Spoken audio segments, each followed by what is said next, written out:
At first, these house wrens seem completely unpredictable, but after watching them for a while, I've been able to recognize some of their patterns in their behavior in different locations that they go before they do certain things.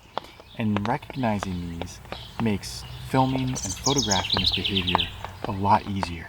Today I'm back out in my photo blind in the backyard. There's a light rain falling right now, so if you hear any drips on the blind, that's what that is. But I'm out here today following along with this house wren family in my backyard, and I want to show you how you can start to recognize patterns in wildlife behavior around you, and how you can use that to your advantage to get better photos.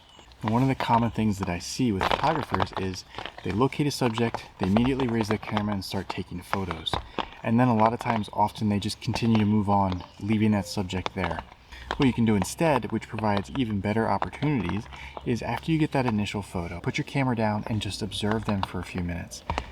See what they're doing, how they're doing it, if there's any particular perches that they keep going to, if there's any kind of cadence to what they're doing, if a deer is foraging in the field, if they raise their head up every now and then. You can start to be able to anticipate that action and that activity. And the more you spend, the more time you spend with a particular subject, the more you get to recognize these patterns. For one, a good example here is we have a male and female house wren in this cavity here. Now the female, I believe the nest has already been built. The female is primarily the one sitting in the cavity on the nest. And every now and then, the male is up in the trees, up around the cavity. He will sing out a short little song. Now he's not singing his full song anymore because they already have a territory established, they already have a nest established, and he's already found a mate who is on the nest. So he doesn't need to sing his full song anymore. Now, when the female is on the nest cavity, a lot of times she's tucked into the cavity so you can't see her. But every now and then he will sing a short little song, and that is basically a way of him communicating to her on the nest. And typically, when he does that short little song, a few seconds later, the female in the nest will pop her head out, and that gives you an opportunity to get some photos of her poking her head out of the nest. It's a really cute moment, and knowing that, recognizing that, okay, the male is starting to sing, I can pre-focus on the cavity hole, get ready, get everything ready, and then when she pops her head out, I can either begin filming before that happens or start to capture some photos immediately as she does it, because she typically only does it for a few seconds. Sometimes she then flies out of the nest, other times she just tucks back in and goes back into the cavity. Now, particularly when you're looking at bird activity, you can start to ask yourself a couple of important questions to help you kind of recognize these patterns quickly. Number one, is there a particular perch that they're using frequently? Maybe they land on a particular perch, and then they swoop down and grab insects or wherever the case may be, and then they come back up to that perch. That's typically what flycatchers do. They use a lot of the same perches over and over again. Another thing you can look at is there a particular direction they keep flying off to? Maybe they have a nest in that direction. I witnessed this when I was photographing grackles down on the river.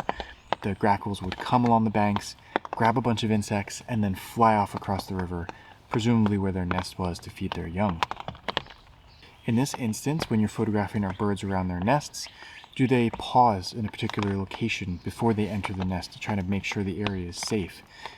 For this instance, the house wrens typically land on top of the dead tree that's in the yard, and then they swoop down into the cavity.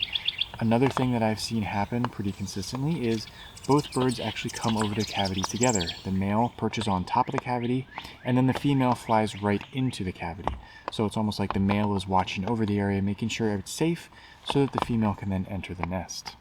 And then another thing you can start to pay attention to that you can really recognize the longer you stay with a particular subject is time intervals. So is there a particular frequency that this bird comes and leaves the nest?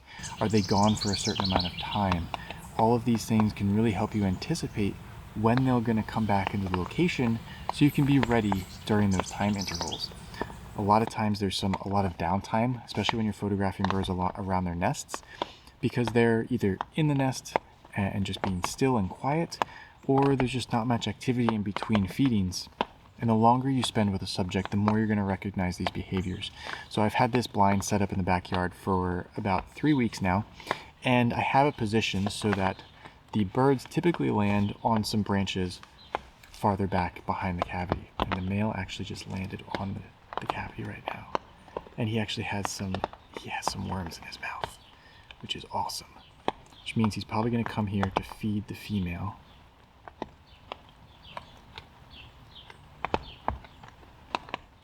He had a worm in his mouth, and it looked like he was going to come in and feed the female who was sitting on the nest, but he actually just ate the worm and then flew off. So maybe he's going to go find another one.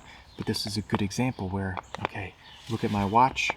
It's 1:15 in the afternoon. Let's see how long it takes for the male to come back onto the cavity. And maybe as you kind of develop and spend more time with them, you'll be able to start to recognize, okay, maybe he comes back every 5-10 minutes, something like that. So you can be ready during those intervals to get your settings dialed in, get your camera pre-focused on the perches that they might be landing on, and really get yourself ready. So right there, I don't know if you heard the male, he was singing, the female popped her head out, and then she flew off back over that way. So she left to 1:16. Let's see how long it takes for her to come back onto this cavity, and then we can kind of start to develop a pattern. And you can just jot these down in a note on your phone, on a notebook, whatever the case may be, just so you can try to keep track of these things.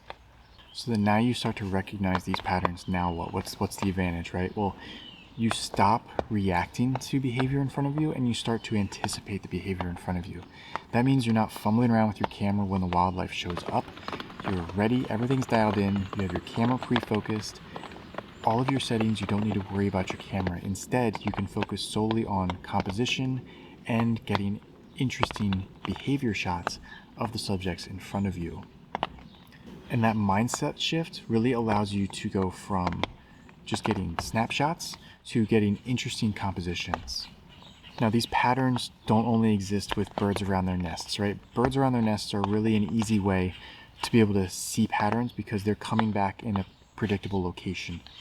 But you can see these patterns no matter what you're photographing, whether it be shorebirds down along the coast.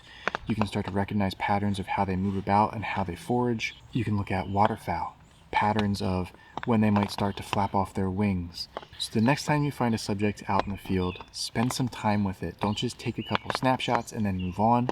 Instead, put your camera down and observe the behavior. I guarantee the longer you spend with a subject, the more patterns you're going to see out in nature, no matter what it is that you're photographing. And this can only improve the photographs and the film that you're able to get. And in doing so, you might be surprised how much easier wildlife photography becomes when you're not reacting anymore, and instead you're anticipating what's going to happen in front of you.